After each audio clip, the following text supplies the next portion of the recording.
Candy. Good morning, everyone.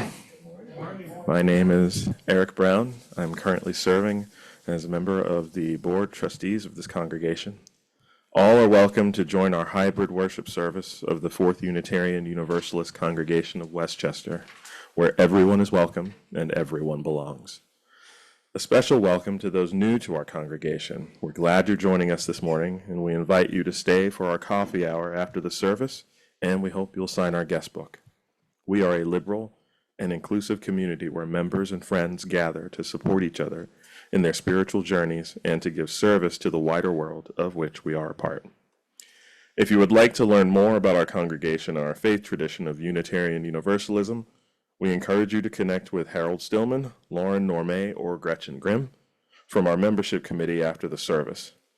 And if you're joining us on Zoom, please feel free to put your name and contact information in the chat, and someone will reach out to you. You can also visit our website at www.fourthuu.org.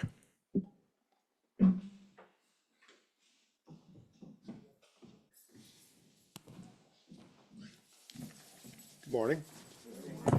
I'm Josh Davies, a member of the Worship Associates group.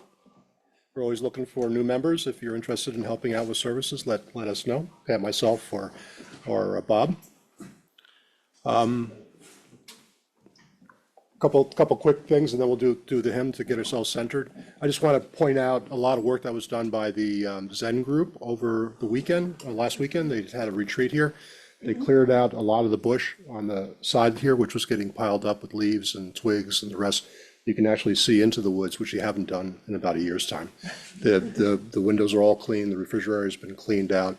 They're a good group for us. And so if you see any of the Zen people, tell them thank you. The other thing is the heat is a little iffy right now. Harold and I are working on that. If you're cold, just kind of get closer together and try to share body warmth. All right, let's have our gathering hymn to get her to. Oh. The mic is not working. It's working? I have to be a little closer, sorry. Do candle lighting and then do the hymn. I could use a couple of volunteers for candle lighting. Oh. Yeah. I didn't realize I heard. Ralph, want to come? I'm going to do some technical stuff.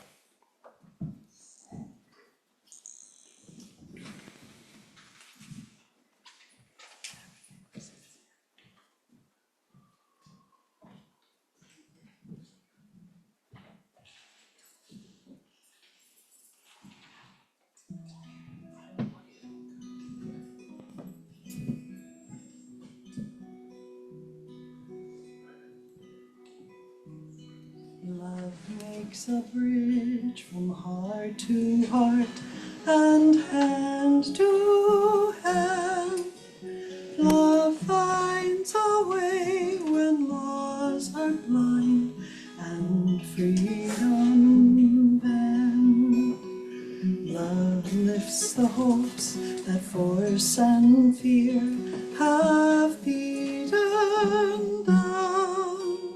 Love breaks the chains and gives us strength to stand our ground.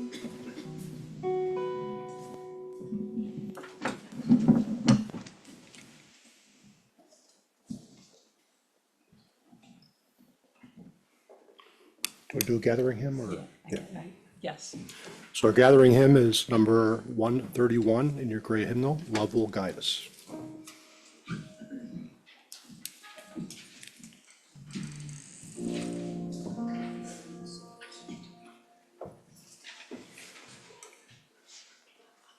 We invite you to stand in body or spirit.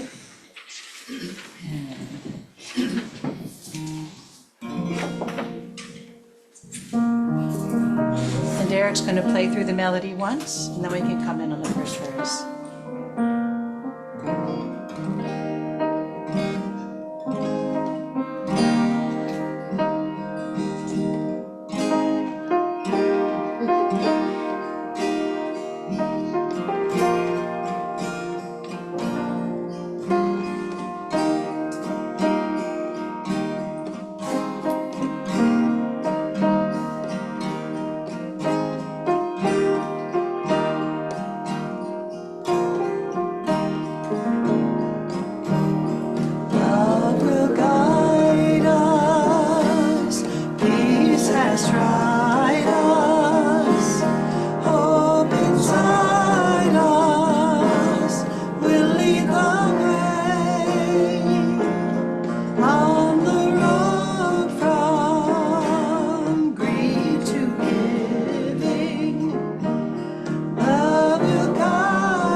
Hey, Mel. Mel, you want to come up and light our chalice? Not me. Not really? Okay. Carol, could you come up and light our chalice? Can you come this way? Yeah.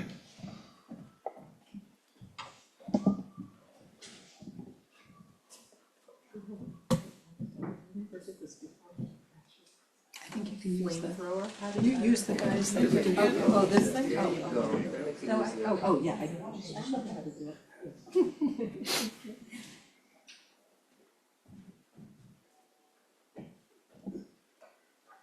Well, now I put. Put it out. I'm doing great. Use the candle. It's all right, she put the candle out. Oh, put that the candle candle out. out. Oh, got it. Yeah, I know, fire all over. Chalice doesn't want to be lit. You. We just needed some comic relief, that's fine.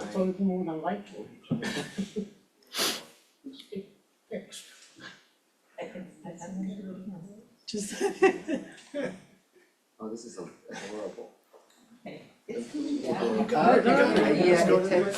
How many Unitarians does it take to light a chalice? The chalice is okay. That's great.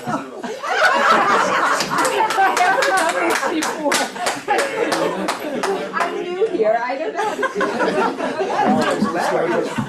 You see what you missed, Mel? Oh, I was supposed to do that. We love you, Carol. Oh, my God. This is gonna be awesome. Thank you, Eric. It's all right, we're gonna write a piece in the newsletter. We did it. Oh, great. Thank you. Look at that. At least I know I will never be asked to do this again. That's wonderful. Did you do that on purpose? Really? Yeah, she's smart. Perfection. Crazy looking box.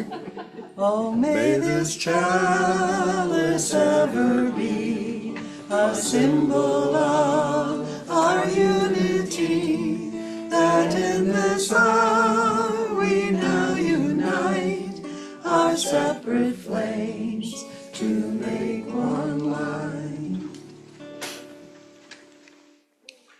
And can we say our affirmation together? Love is the spirit of this fellowship. This is our great covenant, to dwell together in peace, to seek the truth in love, and to help one another. We have a responsive reading today. It's number 560 in your gray hymnal.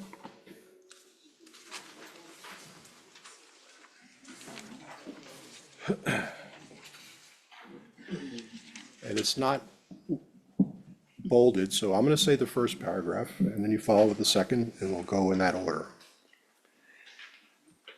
People say, what is the sense of our small effort? They cannot see that we must lay one brick at a time, take one step at a time. A pebble cast into a pond causes ripples that spread in all directions. Each one of our thoughts, words, and deeds is like that. No one has the right to sit down and feel hopeless. There's too much work to do.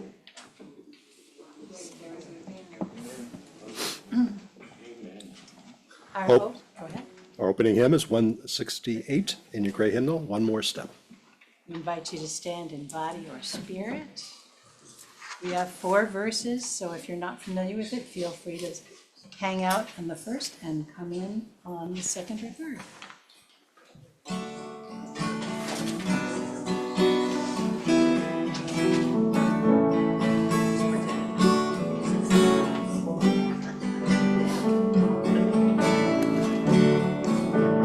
One more step, we will take one more step, till there is peace for us and everyone. We'll take one more step, one more word, we will say one more word, till every word is heard by everyone. We'll say one more word, one more prayer, we will say one more prayer, till every prayer is shared by everyone. We'll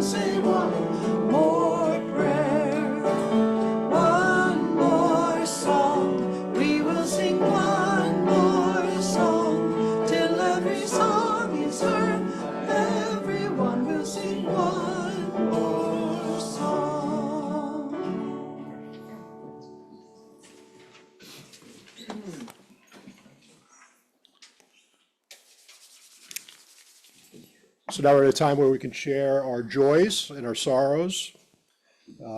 If you like a share a joy or sorrow, Bob's going to hang around the microphone. If you would like just a candle lit in silence, let me know. And I light this candle for all those joys and concerns that remain unspoken but still in our hearts.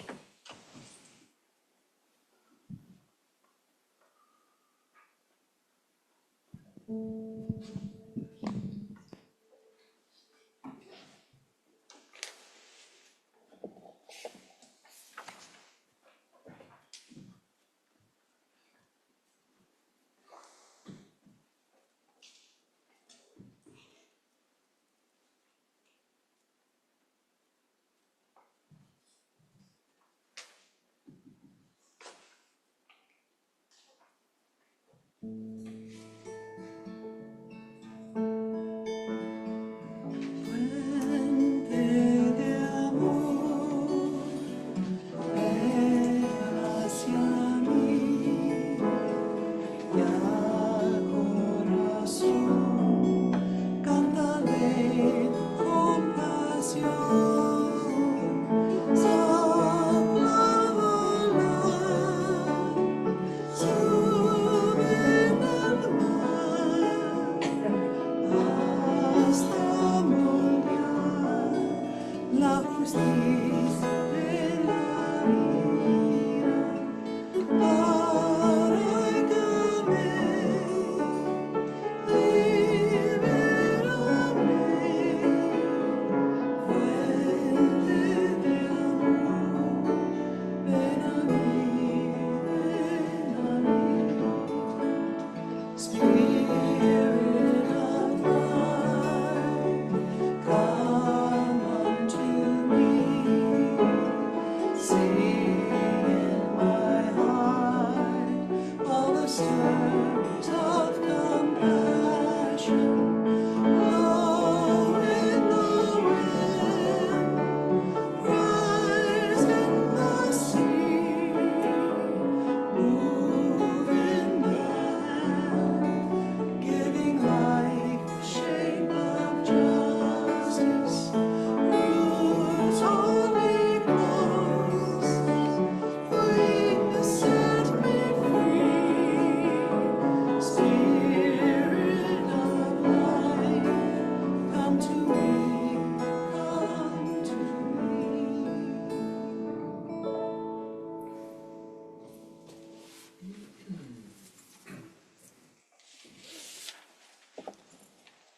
So we're going to have our offering now. In 2 weeks' time, we're going to have a young lady who's going to, I forget, or can you help me pronounce her name? Rizwan, right? Is that how you pronounce it? Works in Peekskill. She's asked us, I guess, we're going to take a collection, a second collection today. It's going to be in our dish rag basket. And this is going to be for purchasing grocery cards for our local community, for the Peekskill Housing Authority, to help bridge the gap between what is available, not available through their normal SNAP benefits. And so I ask us all to be generous and see if we can help our neighbors who are in need at this point. So again, that would be in the dish pan. We're going to do that again today and then in 2 weeks' time as well. And then for the fellowship is our normal basket.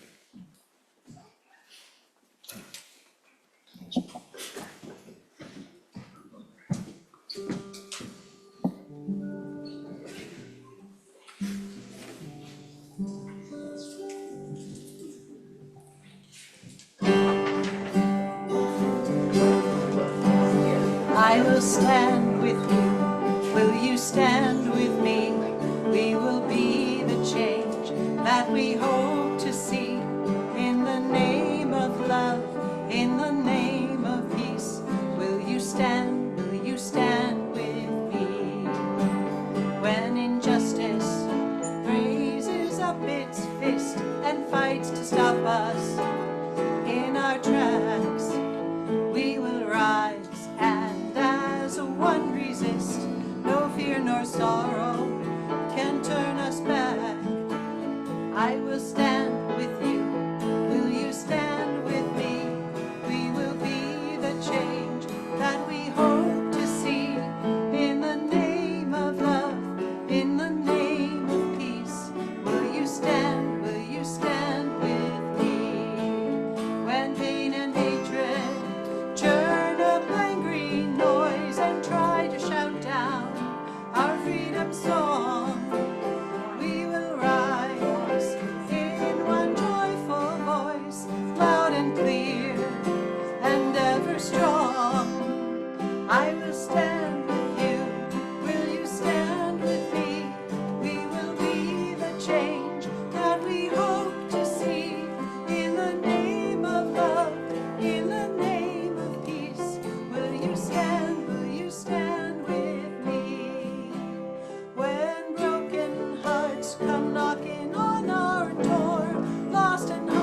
So the 4th UU has a long-standing tradition of lay-led services, which we are glad to repeat today. Lauren Noormae is going to give us a talk about something that she's learned, right? And Lauren, you can introduce yourself and tell us all the committees that you belong to. Good morning. Yes, this came from Reverend Lane sent out an email asking whether anybody was available to attend training with the ACLU on motivating and getting people to change their mind. So some of it is from their material, some of it is my own, and hopefully it will inspire people and help people to convince others. So let me begin. We are a congregation that lives our values and are finding ourselves called to action, especially now with the current events. Our faith must move us to action. Many of us have been called to raise our voices on the streets. To influence change, we also must engage our friends, neighbors, colleagues. We need to influence those in the circle that may not agree with us and move them closer to agreement. With conversation, especially by listening to them, we can understand why they don't agree with us and then give them information to consider. We need to listen before we talk. Do not expect them to change their mind overnight, but give them time to consider the information and reflect on the information you shared with them. Most, if not all of us here, know that the threat of authoritarianism is real in this country. It's not just a threat in other countries. The common strategy of authoritarian rulers is to sow divisions in the country, create confusion, and distract. Trump and the Republican Party are very good at that. We also have to pay attention to what's happening and not being the opposite. Pay attention to what's happening and not letting the opposition try to provoke us to violence. When marching, we need to ignore anyone who tries to instigate. Last week, when I was outside of West Point, one of the drivers in a truck going to the game started with saying he would pay us double what Soros was paying us, trying to get us out of this. We just told him, enjoy the game. We're not going to change that guy's mind. To counter the sowing of confusion, we need to remain as a team. Counter the confusion with facts. Give sources so they can independently verify. We need to avoid the distraction and stay focused on our goals. A study done by Jonathan Pickney and Claire Trilling in 2024 analyzed 35 cases of democratic backsliding in other countries. Their analysis predicted that with no civil resistance, it was 7.5% of those democracies did have a stop in backsliding. In contrast, with civil resistance, the democratic backsliding was 51, the stopping of democratic backsliding was 51.7%. So that's a huge difference that the democratic backsliding was able to be reversed. In addition, research has shown that even with only 3.5% of the population participating in civil resistance, we win. It's only, 3.5 people per 100. So even if it's 3 people per 100, we need to get those people out there because they're not. I march or demonstrate Saturday mornings in Cold Spring usually, and when at our height, we were not 3.5%. It was like we need to get more people out there. We often are focused on changing another person's mind. We don't listen to their point of view. We need to listen in order to understand their point of view. Need to clarify that you understood and what they were saying. In addition to making sure you understand that, you're letting them know you care what they have to say. You care about their view. When I was at the ACLU training day, one of the presenters told a story of how how before she worked for the ACLU, she had started a job with Planned Parenthood. She comes from a large family out west, and with a family of 12 to 13 siblings. Her brother heard that she was taking this job with Planned Parenthood and was upset. He didn't support abortion rights and was upset that she would work for such an organization. Instead of telling him the importance of women's right to choose, she asked him why he was so against abortion. He said that when his girlfriend got pregnant, everyone in the family advised them to get an abortion. At the time, they were both heroin addicts. They did not have an abortion. They had the baby. And the baby's is now healthy, doing well, pretty, everything is fine, and she has a beautiful niece. And she said, yes, I acknowledge that we love Lucy, and she's glad she's in the family. Then she told them, but you had that choice to choose, and you chose to have her, and everything worked out. But others should also have that opportunity to choose what they want to do in a situation like that. She left the conversation there. A week later, her brother called her again and said he understood. He wasn't going to support abortions, but agreed that they had a choice and others should also have a choice. She nudged him towards her side. Not to the same degree, of course. He wasn't going to go out and defend the right to have an abortion, or a right to choose. But when we talk to people who disagree with us, we need to give them information so they can consider and reevaluate their opinions. The point of the story is that we're not going to change minds if we're lecturing people on why we are right. If we don't recognize their beliefs and understand where they're coming from, we also aren't going to change people's opinions and beliefs overnight. I want you to think about who your friends, associates, community members, and how you might be able to move them towards your side. There's an arc here.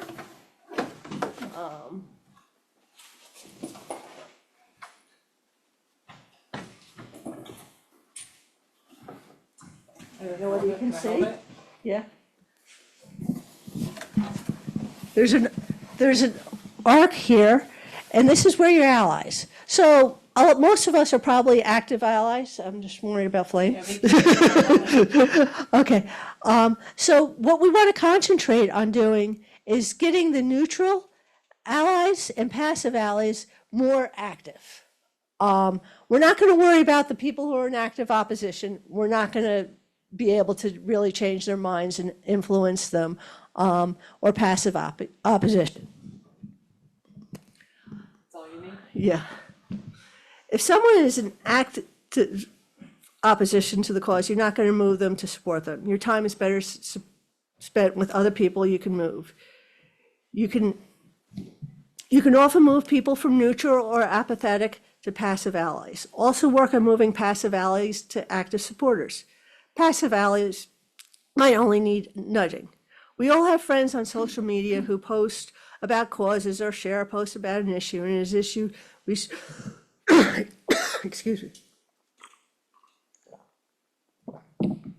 We support, but that is all they do. They don't call, they don't write. We want them to take a more active stance. Some of the ways we can do that is on our phone. The 5 Calls app. If that day it has a call for an issue they're posting about, post a comment with a link to call on that issue. They could also this could also engage other people who are following their social media account to make that phone call as well. The more people who make the phone calls, the more effective we're going to be. Maybe they've posted about something they are opposed to or want legislation enacted. If you're aware of legislation coming to a vote, call them or text them with a number they can call. Maybe ask them if they could ask 3 friends to call or write their state and federal representatives. There is power in numbers. Excuse me. So hopefully doing these things can help the passive become more active role, become more involved. What about the people that are neutral or apathetic? We want them to move closer to passive allies. We want to be influencing these people and nudging them in the right direction as well. To get people to change their mind, they will have to see it as in their best interests. The way to get people to change their minds is determine what motivates them. What are their needs and interests? This is going to be coming from conversations with them. What you see as your best interest may not be something that they care about. So,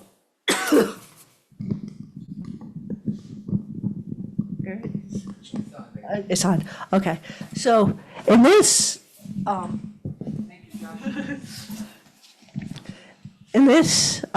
diagram, you have your goals, then you have to look at their motivations, needs, and self-interest. And you have to find where the center is between those to convince them that they need to be more involved.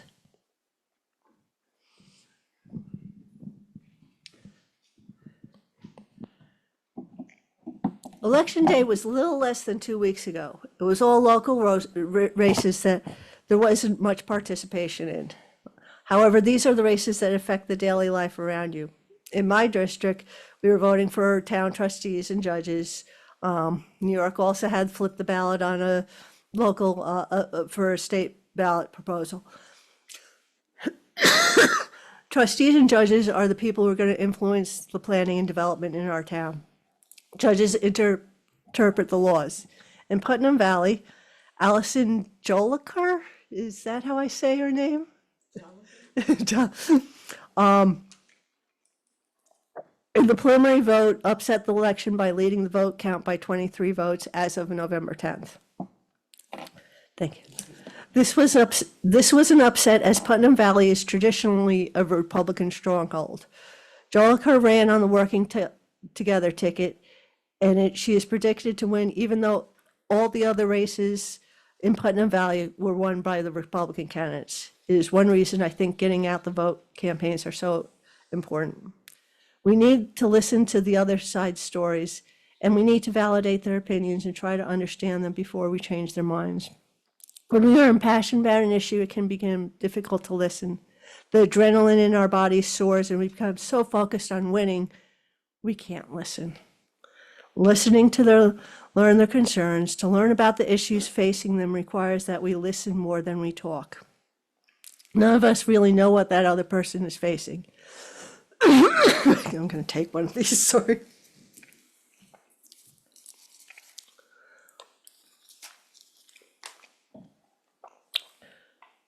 Ask questions when appropriate about what they are telling you. Confirm that you understand what they are saying by asking and saying, I understand, if I understand you correctly, you feel etc. this way because of X. If you understand them correctly, you are affirming that you care about their story. You care about them and are engaged in the conversation. If they say, no, that isn't exactly how it is or how I feel, it's also important to learn what you got wrong. If you don't understand where they are, you're not going to be able to move them or motivate them.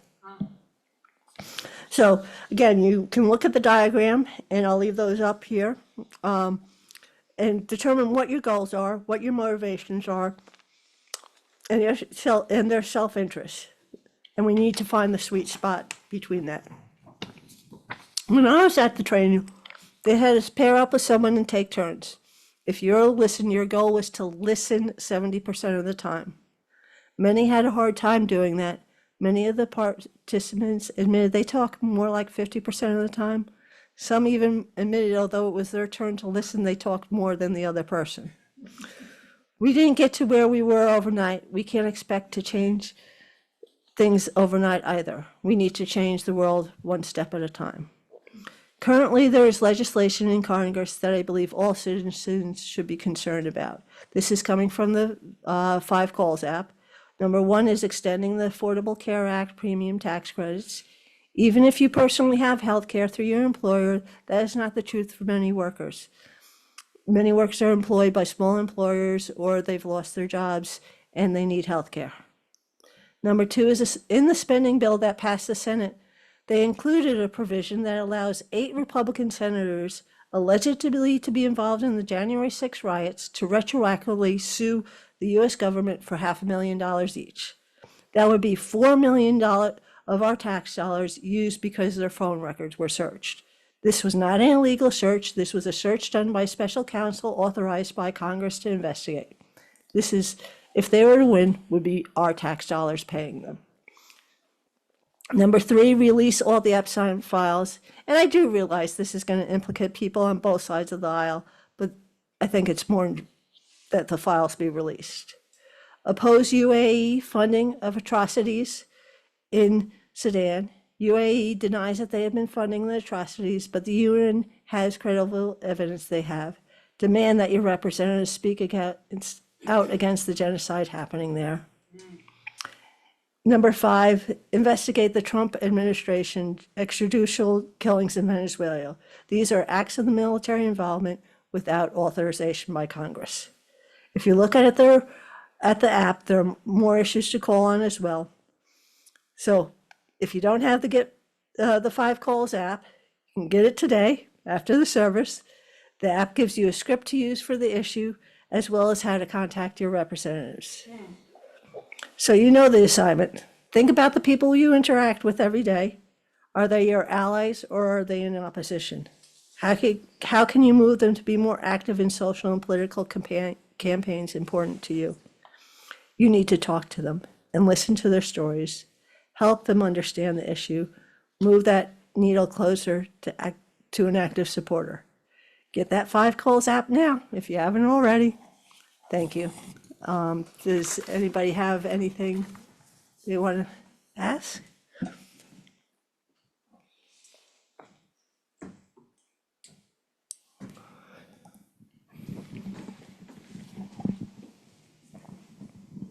Thanks, Lauren. That was great. I have actually had a couple of conversations with people that I think would be in the passive or active opposition part of your half a pie chart. I'll talk to them if something indicates to me that they're really a good person. And when they say something that's completely off the wall and wrong, I don't say you're off the wall and wrong. What I've started saying is, really, where do you get that information? And they'll usually say Fox News or Newsmax or something like that.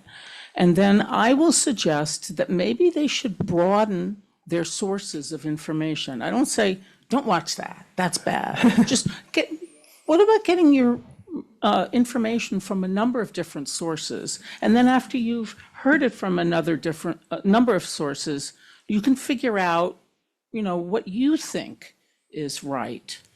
So I try not to tell them that they're wrong. It probably comes through, but all those conversations that I'm thinking of had ended very nicely. I mean, I had one for about an hour with a guy who was active opposition, but clearly a very nice man. We gave each other fist bumps and wished each other well. And I said, I want nothing but the best for you and your family. And he said, and I feel the same about you, which, is unusual, I think, in this day.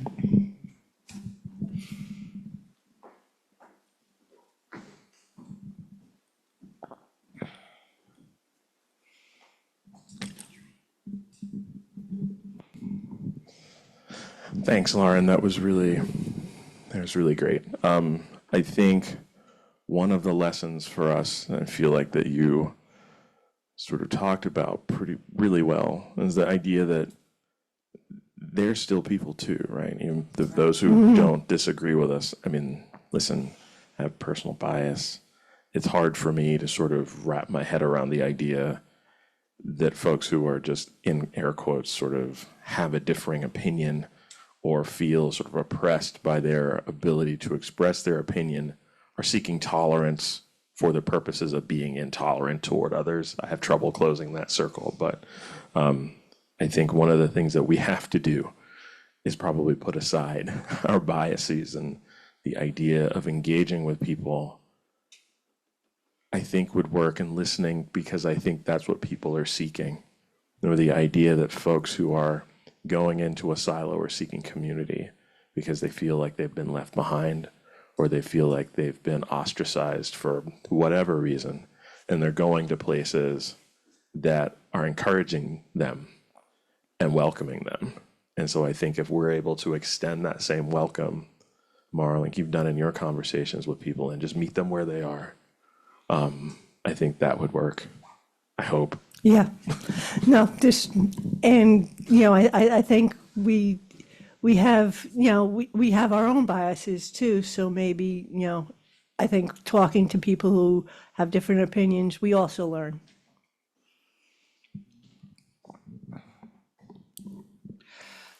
I'm trying to download the 5 Call apps now.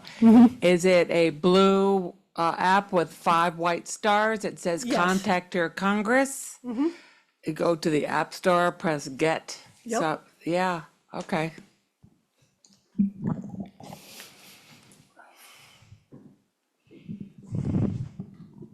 Thanks, Lauren, for taking the course and telling us what you've learned and your other experiences.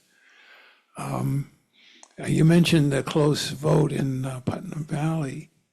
When you think about being active, kind of the simplest thing that people can do if they want to be active is get out and vote. And that close vote in Putnam Valley is an example. In Yorktown, where I live, it was originally reported that the Republicans had swept the board, and then it turned out that wasn't the case, that in the early voting, that hadn't counted yet. And there was one Democrat that actually won, so it was another close vote situation. It's not a coincidence that the voting for position in Yorktown is usually not a year when there's a presidential election or even a congressional election. We have now two Democrats on the Yorktown board, and both got elected in off years by virtue of extremely low turnouts, and a lot of work to get people out to the polls, which is difficult. The turnout rate in Yorktown is still abysmally low in these elections. And what the state legislature has now done is require that these elections occur on a different schedule. So the next one is going to be in 2028, which the town board would never have permitted if the state didn't mandate it. Mm.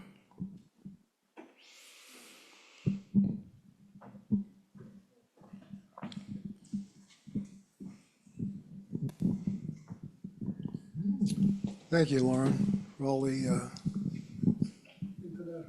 Like an ice cream cone. Thank you, Lauren, for the well-spoken virtues that you've presented to us. And you and I were up in Beacon during the demonstrations for No King's Day. And that was a well-organized situation. There are cracks in the administration's endeavors going forward, and we will see those cracks become bigger once there is a future vote on the Epstein files. And that has brought a lot of Republicans to bear. Am I going to get elected again if I support the president? We will see how it all happens, but I believe that we are on the right course now with the vocal opposition to what's going on. Thank you again, Lauren. I would agree that we are on the right course, but we can't stop. We have to continue.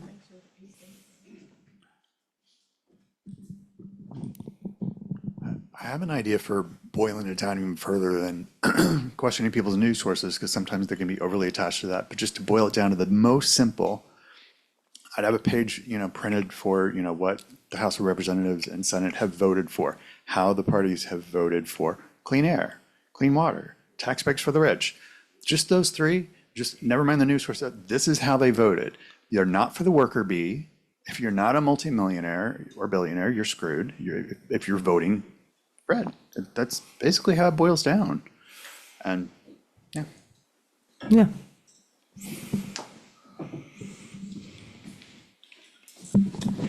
Well, I think, one of the things I've been doing is, just let people see that there is opposition. Like today's sweatshirt I'm wearing says, veterans are not suckers or losers. I wanted to go to a Veterans Day commemoration with that sweatshirt on, because although they may support the current administration, they, obviously they're not going to disagree that, oh yeah, they are, because most of them were veterans. And so I think it is important to kind of like be out there and, make your views known. And, if people are willing to dialogue, depending on, it doesn't matter what side they're on, you dialogue with them and you treat them like human beings. No, I would agree. And one of the reasons like West Point is that, most of the signs are like, go Army, fight tyranny. It's not that we're against the military. We are out there saying, yes, we support our military troops. We need our military troops, but we also don't support this administration. And a lot of the cars, I would say 90% of the cars are saying thank you.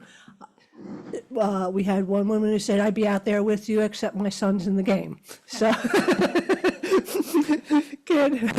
so it's, they see us, the military does not support this administration. Yeah, I have a 20-year-old story. My daughter's 40 now. When she was a senior in high school, there was a real, we lived in Putnam Valley, which as you've heard, is very conservative.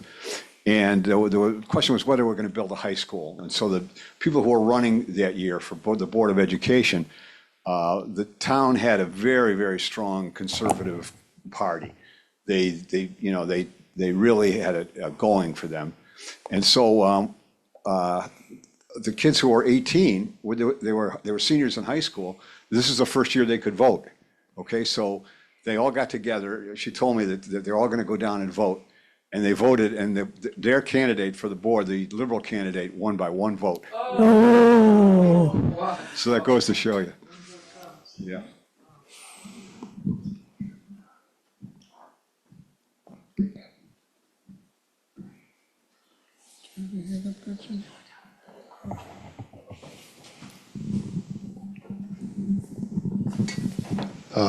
I like your fan there in terms of allies and opposition. I think the key is to get out of our bubble and be in a general bubble. The politics today try to separate us and keep us in our own echo chambers. And I think it's important for us to get into areas where there are differing opinions. I know the groups that I get involved in, I'm known as a liberal person. I find when I have conversations about policies I may not agree with, and I hear the person trying to defend them talking to me, which is not their echo chamber, they realize that they have to justify their opinions. It gets very hard for them to do it. And so I don't have to give them any words. I don't have to convince them. I just let them try to, why is this a good idea? And then they realize that they can't, to me, because it's not an echo chamber, right? So I think it's important for us to get out of our little bubbles, surround ourselves with the general population, and have conversations. Well, both of those I took from, they did hand out a booklet, but it was actually in one of the slides that they presented. So I took a picture with my phone and I tried to print that to do have a flyer, but a picture printing, it was not clear. So I was like, okay, I have to do it freehand, and maybe I should have called Ruth Ann to, because she has good handwriting. Before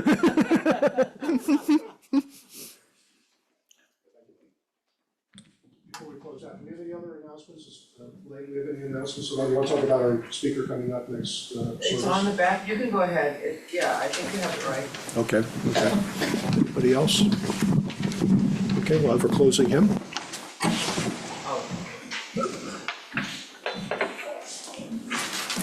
The women's group, so I guess the women's group is gonna be on the 23rd. Okay, is that correct on here? Yes, it is. Okay. Yeah, there were a number of, Grimm and Marjorie and Janet are gonna lead that. okay. There were a lot of little changes because of the Zen retreat. So there are a number of events that are occurring over the next couple of weeks that were rescheduled. Yes. Thank you, Pam. So I think we're in the teal hymnal, right? We are in the teal hymnal. Do we have enough room? Yes, okay. This is 1008, When Our Heart is in a Holy Place. I invite you to stand in body or spirit.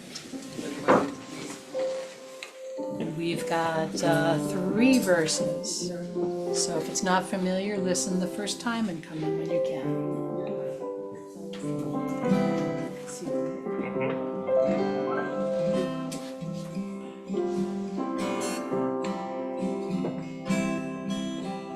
when our heart is in a holy place, when our heart is in a holy place, we are blessed with love and amazing grace, when our heart is in a holy place, when we trust the wisdom in each of us, every color, every creed and kind, and we see our faces in each other's eyes, then our heart is in a holy place. When our heart is in a holy place, when our heart is in a holy place, we are blessed with love and amazing grace, when our heart is in a holy place. When we tell our story from deep inside, and we listen with a loving mind, and we hear our voices in each other's words, then our heart is in a holy place. When our heart is in a holy place, when our heart is in a holy place, we are blessed with love and amazing grace, when our heart is in a holy place. When we share the silence of sacred space, and the God of our heart stirs within, and we feel the power in each other's faith, then our heart is in a holy place. When our heart is in a holy place, when our heart is in a holy place, we are blessed with love and amazing grace, when our heart is in a holy place, when our heart is in a holy place.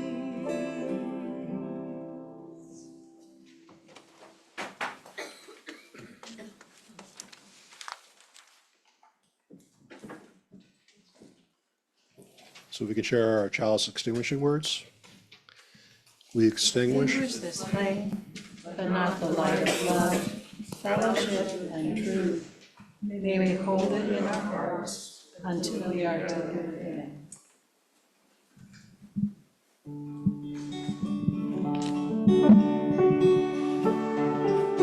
May the long time sun shine upon you, all love surround you,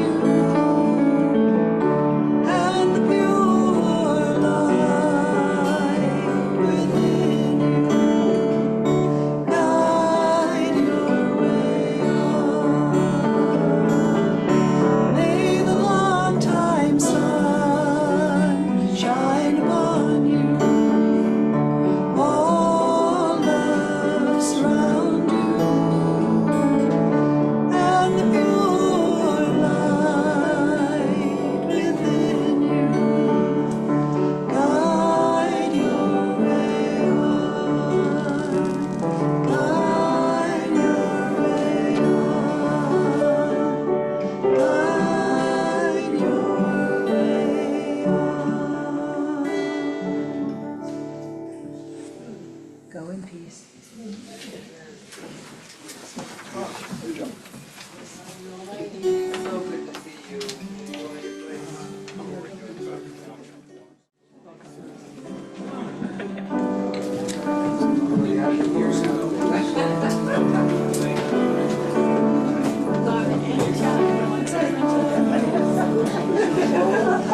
Okay, yeah, I was like, let me print this and slide it.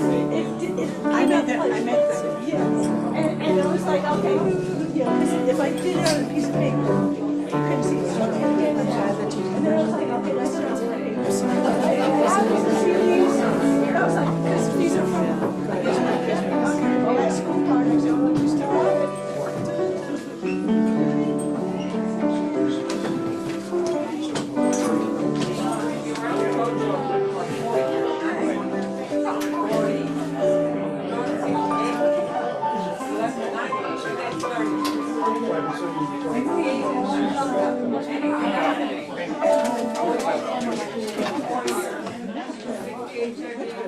told you this story.